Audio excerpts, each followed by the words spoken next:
Hello, welcome. It's another bright and sunny day in California, and that means it's hot. So I won't be out here for long because I'm here in the car recording this video on image consulting for America and Americans because my computer died. And while I'm figuring that out, sorting through things, pricing things, whatever it is, I'm over here returning to yesterday's topic to continue on the thought process where I discussed basically American culture and style as a way of life. And I actually recorded something this morning because sometimes I work with, certain types of scripts, or I'll just record the ideas and kind of work off of that, riff in the moment. There's many ways to talk organically or speak naturally about a subject, to not just to share knowledge, but really it's about experience. The knowledge is actually secondary because we see what it looks like when like a healthy, strong human being obtains a certain sort of understanding where they can then impart what not what they know, but it's more like what's relevant to the listener or the potential listener or the person you're interacting with, right? It's about two individuals or more working together or harmonizing, really. But where I left off yesterday was exactly at a certain lack of harmony. Where I go in this recording that I'm about to hit play on, I was thinking about American culture and style, and I was questioning just what is being manufactured here, because it's not just what we sell and how we sell it, it's the way of life, it's the image around it, right? It's never just one thing, it's everything. It's totalizing, it's totalitarian, really, because everything flows towards one end. A pyramid stands by way of gravity, and only in one direction does its sides slope up to create a point, let's say. So I'm gonna go on ahead and look at this recording here. You see, there is something being manufactured here, and it's a people, it's a psyche, it's a culture, it's literally manufactured. And I'm not trying to be mean like this, I'm just saying that, once upon a time, people had their own, house gods and their own families, and they had their own things. But hit pause, there's a bit of a delay, forgive me here, but I'm just referencing history, the idea that for all of history, humanity had what they needed most at their fingertips, it generally for free and for fun. We've been animals doing as we do, and part of that is the desire for freedom and also the desire for order, aka responsibility. And when you consolidate that responsibility into the hands of a few, you're left with a giant corporation state, meaning basically there's insurance companies to fill the gaps, but no one's really responsible for anything, and anyone who might be held responsible basically can afford to not be held responsible. So that's mainly when I was talking about the differences of class and style in America. It's basically those who can afford to live and those who can't. Those who don't waste any time thinking about money or worrying about money, and those whose lives are obsessed with money, or the idea that money will give them what they can't or don't already have, which is just not true. A person, a body is born complete. I get it that we don't like it that on the market a person becomes a product, and it's true, everyone's a product, right? This is why I'm an image consultant, to help people further refine themselves, because what anyone realizes, whether they come from the bottom of society or whether they come from the top of society, that they always could stand to improve, get better, learn more, challenge themselves, critique themselves, open themselves up to new things, different things, new challenges, different challenges. Obviously, it all converges on money and making money. So the value of communication doesn't become clear until I say, hey, the most important thing in the world is the ability to communicate. If you're trying to sell to somebody, America, right, this is what, like, America is a country of middlemen that elevated the middleman to the highest position, i.e. the CEO, for instance. Like, this this is the ultimate art, to be able to speak to a crowd, to be able to almost forecast, and not just that, to divine and forecast the future, and then to build that future, right? So there's more than one thing at work here, but it's all conducive towards one end.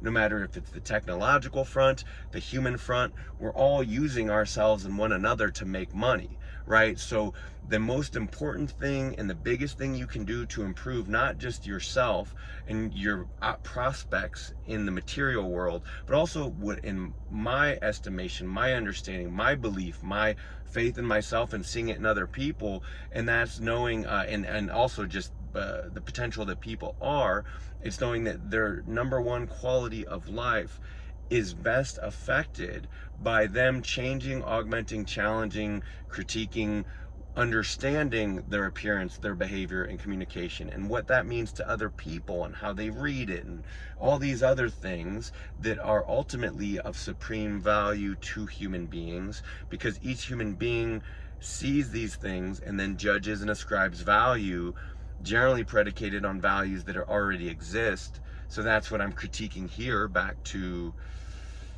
trying to keep it simple here, ABC 1, 2, 3. Back to my critique. Once upon a time, people had their own thing. They had families, they had culture, but that all gets swept up and consolidated over time. So when people are subsumed into a large corporation state, when families and peoples and entire races are devoured and enslaved by this thing, you see how it has to then, if it doesn't allow them to keep their own culture or facilitate the existence of their culture, it has to provide for them, like Indians in casinos, or it has to give welfare, or it has to... Right. Think of the idea of making contracts that don't stand, and then reneging on your contracts, and then constantly changing what you mean, and then never really being honest about what you, if you're constantly changing what you mean, it means you were never honest about what you mean. So there's kind of an indictment right there, I guess. But the other side of it is that, when you decimate a people, no matter how it's done, whether that's through warfare or psychic warfare, it's like there are consequences to be paid for that. And that's what I'm pointing out here, right? So in the case of America, it didn't completely destroy the Indians. So then it turned around and said, they're not Indians, they're whatever their tribes are, right? It's just an anachronism, figure of speech from my childhood in the past, right? How these things kind of work. But, they were here and now we're here.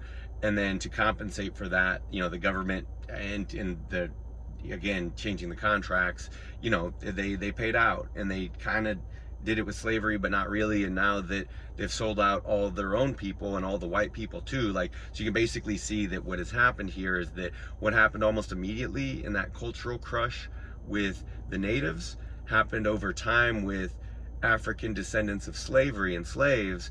And now it's so, I guess the force of the country is so strong, it's finally caught up to an increasing majority of the majority white people who make up the country, right? That's where did they ship the jobs? Where did they, how come everyone's paid so little? How come everything's so devalued? Why is everything expensive? What is this taxation passing off as interest rates these days, right? I could go on and on as to how everyone and everything has been devalued and sold out. It's a double whammy.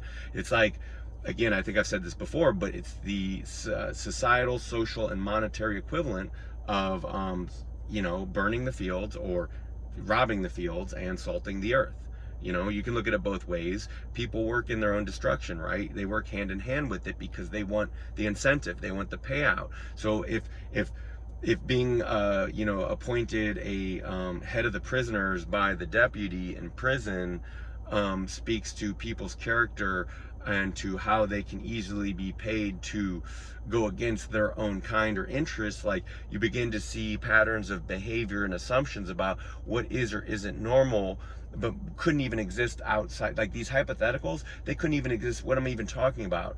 And anything that might sound like theory or hypothetical, it couldn't even exist outside the existing American system. So if that doesn't make sense to you, I'm saying, insane people think they're normal.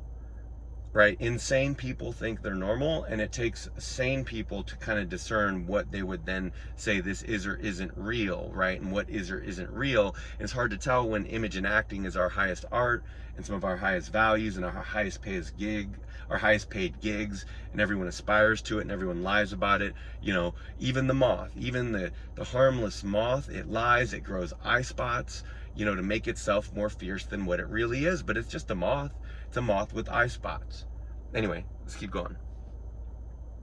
You know, try to keep itself afloat. But my point is that the poor and the middle class don't understand that they are manufactured products. And the way poor people are seen in America, well, to wealthy people, poor people don't even exist.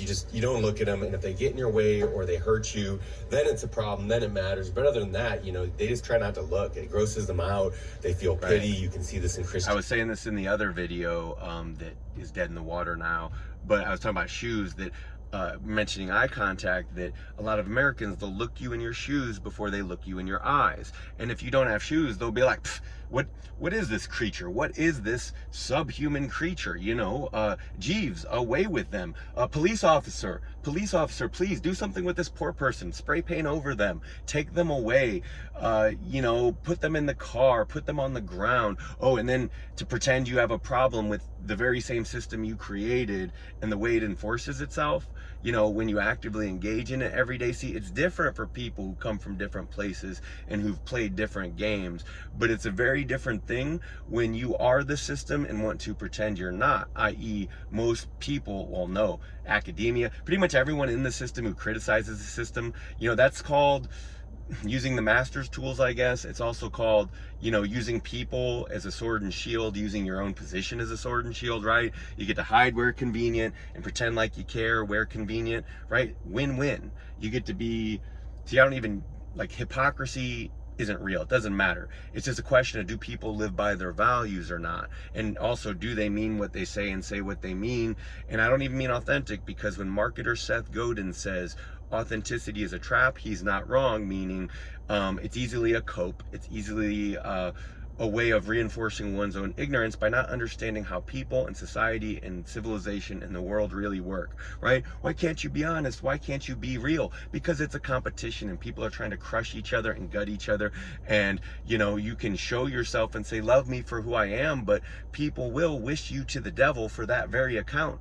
You know, they'll say, you know, that people make that mistake of ever believing America or Americans when they said, hey, be who you are. No, and you know, what they'll also say, you'll see, especially with the hatred of average men or just men in general, you'll see with the real, like, well, the hatred of people in general, really, our country's very hateful, but you see it, right? It's just there. So let me keep going.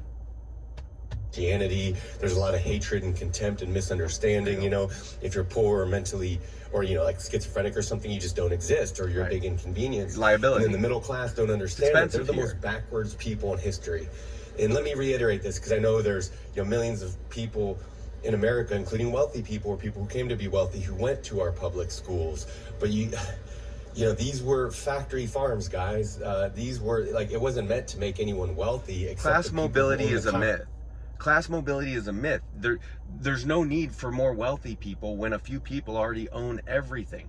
You know, there's just, so that idea is, it's just a self-sorting mechanism, a bare bones sieve. It's not meant to educate anyone, because it can't really educate anyone, because people sort themselves, right? Based on their appearance, their behavior, and the communication, right? Like, average people don't hang out with movie stars. Movie stars don't hang out with average people generally, right? And if it seems like they're hanging out with average people, there's something not average about that seemingly average person. Like, I could go on and on about how people of class and style and taste all separate and sort themselves, whether that's artist or musician or writer or corporate person. You know, it's just, it varies. But let's keep going. Copyright of the manufactured people, the people who were designed and born to be bred into a system where, you know, their main purpose in life is to have their time as devalued as possible to make the most returns for someone else. It's exactly what it is. Don't mistake it. So, And that's a double whammy I mentioned, that not only has everything been devalued, and now everything's, the real cost of things are catching up, but everything has been devalued, and then the most they want you to do for that in turn is, you're already starting out at a disadvantage. Everyone who starts anywhere in life selling their time for labor, that's called being born at the shit end of the stick. Really your time's worth paper dollars. Number one, first off, that's how you have to spend your life. Two, it's a struggle and it's hard. Three, you can go on down the list as to that you have to waste any of your time or effort or thought or mind even concerning yourself with paper money. What paper money? To make you happy, to give you what you need as a human being, to foster relationships. Well, it can help do these things, but it's mainly just to survive. Most people are caught up trying to pay the bills at the end of the month. It's a mind crushing and mind consuming experience. Like the material obsession, it's no different than a spiritual obsession that can also destroy someone. Or I've seen people obsessed about, let's say, working out, and they'll work out until they injure themselves repeatedly or they kill themselves. And hey, maybe that's what they loved. Maybe there's no better way for that person to die also, right? Like a soldier dies in war. Should we be sad for that? No, where else would he want to live or die?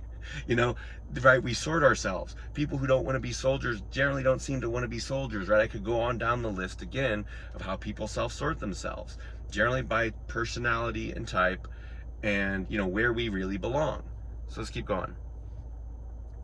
Of course, the lower middle class then, as a manufactured people, the wealthy look at the middle class like homunculi. And I know there's a lot of people who give lip service, and the humane people, the colors, the taste, the colors, the pretension to buying expensive things. They know what all these things look like. They know exactly who you are and where you come from, because there's no hiding it. There's no hiding what that pretense is. And even though they're the one, well, they didn't do it, they were born into it as well, but even though many decades and over the last few centuries, there were societal fungineers who really put these systems in place to create these model citizens, let's say, peaking with the boomer, right? The corporate ideal, it's basically like a walking TV commercial.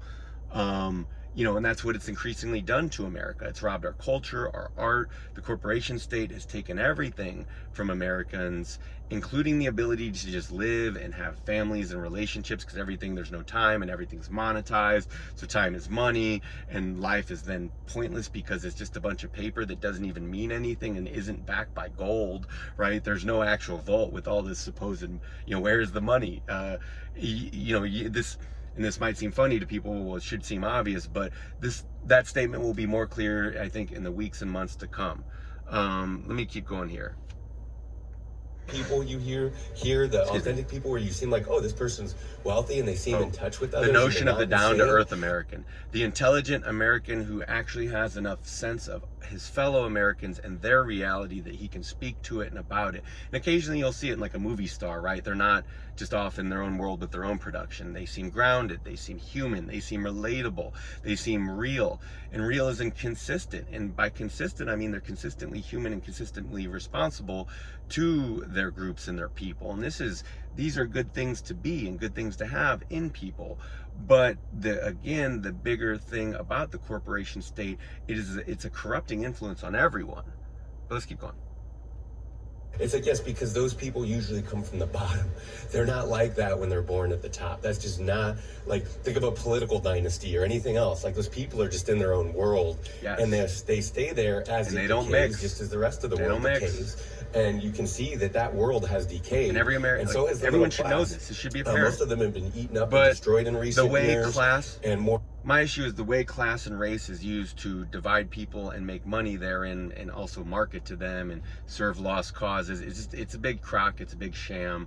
And these are the real dividing lines. It's absolutely class and where you're born and your education and your ability to communicate and your ability to present yourself as if you belong no matter where you're at. And I know a lot of people don't like this, and this is even me, someone who values authenticity. I also value getting along and working with others. I value standards of values like appearing well, behaving well, communicating well. And my experience with this only reinforces you gain confidence, because as more and more people love you and want to pay you in more than one way for who and what you are, because you've developed yourself and your skills, right? this is where the real payoff is. It's not overnight. It's not a hack. It's not an algorithm. It's not an app. The answer isn't like that. All these things that the market sells day to day, it has to. If the market isn't selling you a long-term plan based on, well, it's hard to believe in the math anymore, because the math, none of the numbers add up, so it's hard to even say that. But I think you get what I'm saying. You know, does it line with your values and your interests, short-term and long-term? These things really should be obvious to you, and if not, then I don't know how removed you are from yourself, or robbed of yourself, or how much you've been overly depending on or relying on others to tell you what to do and how to live and how to be, right? I give away this information for free. My prices as an image consultant and working with people is something different than just giving out information and expertise and experience for free. And this is how a lot of these models work, right? They say they're giving you for something for free, but you better believe the marketing funnel has a plan for you. And I'm just showing you, hey, this is a simple business here. So image consulting, how to help America and Americans with their image, their self-image, their personality crisis that's apparent for the world to see. You know, these are serious questions I've been looking at, and in working with individuals and groups, it's really apparent that it has everything to do with who we are, how we are, what we transmit to each other, what we value therein. And this is almost done. Or so, you know, it's a design class in the first place. When it's time to pull the rug, it's time to pull the rug.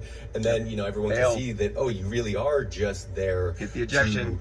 Build the bunkers, right? Pyramid. By the way, that's what your that's leadership what was doing. America, I don't know that a lot of people know this, but the wealthiest people, like, they were all building bunkers and seeing what mercenaries they were going to hire to protect them, right? For when the rabble decides to rip each other and them apart, they're like, no, how do we get out of here? You know, this is all documented and well known. So, you know that your leadership is just absent in action, and they're ready to bail at a moment notice. And you better believe they'll have every lie in place to have everyone controlled and calm as long as possible, before everyone realizes, oh, experts can be wrong, authorities can be wrong, people can be wrong. Not there, right? Not the corporation state.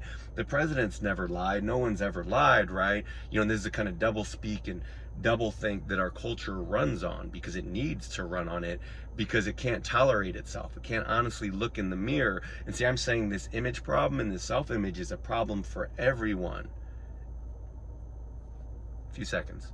Corporate structure was just a modern pyramid, really. You know, there's this famous image of America as this garish, just advertisement, you know, what a average American highway looks like. It's a famous picture. It's a picture of an American highway, and it's just nothing but bright, garish, you know, basically it looks middle class. That's what it looks like, right? It's all McDonald's, it's all Chevron, it's all big corporate advertising dominating just everyone's lives. That's what it looks like. It looks both middle class and it looks upper class, aka trashy corporation state, aka trashy middle class, because that's what, you know, the country did and does to people. It tries to sell them lowbrow, you know, because it does people no good to think here. Why even think in America when the thinker isn't needed? No one's needed to think to, you know, push the button, work in the factory. Very few people are needed to think at all. People are needed to do what they're told, right? It's like the military. At the end of the day, society very much is a militaristic structure, or it all supports a militaristic structure. So I get that, and everyone gets that, and everyone makes excuses. And at the end of the day, the real excuse is the coward's excuse, just following orders. So what it's always been. And when the cowards fucking do it again, you better believe they were just following orders. But, you know, and then we get to see, well, how are they judged? And you know what, that's where I'm not going to say justice ever prevails here, because that's a human conception, and part of our highest ordering arts is the very notion of justice. What you see is that nature and mankind mocks these things at every turn, the very system and how it works, like being able to afford to get away with murder, for instance. That is a mockery of justice and how things supposedly work, at least to a country like America and Americans who say they value what they do, but can't live lives that actually reflect those values in any meaningful sense. So it is a self-destructive and a group-destructive experience. Oh God, turned a 3-minute recording into 25. Finish it up. In a small town or a big town, and it's, you know, basically people look at it and they go, what is that? It's like, well, that's the modern plantation. That's what that is. Like, you know, not everyone wants to be a farmer, not anyone has to be a farmer. Therefore, the plantation, the corporate plantation, the corporation state, the monster that devoured the world, the monster that continues to devour the world. And that's where I ended. It really is. It really is a monster. It's the most powerful. Humanity therein is the weakest and most futile and pointless individually and collectively they've ever been. But the structure they created is the monstrous and most deadly and most dangerous force to ever exist in human history. And it literally breaks people's mind. Their obsession with it, they're climbing and clamoring to be a part of it, to leverage its power, to leverage their power with the system, right? It breaks people and it destroys people, but it also shapes and creates people. In step American society, class, and culture. If you want to improve your style, your class, and culture, drop me a line. The best way you can improve your life, not just quantity, not just monetarily, but factually, spiritually, existing as you are, is to further challenge and stimulate yourself. That is improving, augmenting, changing your appearance, your behavior, and your communication to further expand yourself, to meet more people, to get new jobs, to do new things, and all those things that you formerly were afraid of, especially the younger you, right? If you remember the younger you weren't always like this and you won't always be like this now, unless you don't change. And then maybe you don't, like, there's dangers in not changing. The whole world can see what they are with things like class and style, right? That if you don't change to adjust, if you don't discern, then you perish, right? So it's not just a matter of survival, it's also a matter of quality of life. So again, if you need help to learn the game, improve your game, learn to play their games, I can help you with all of these things. Thanks for listening. I appreciate you. Have a good day.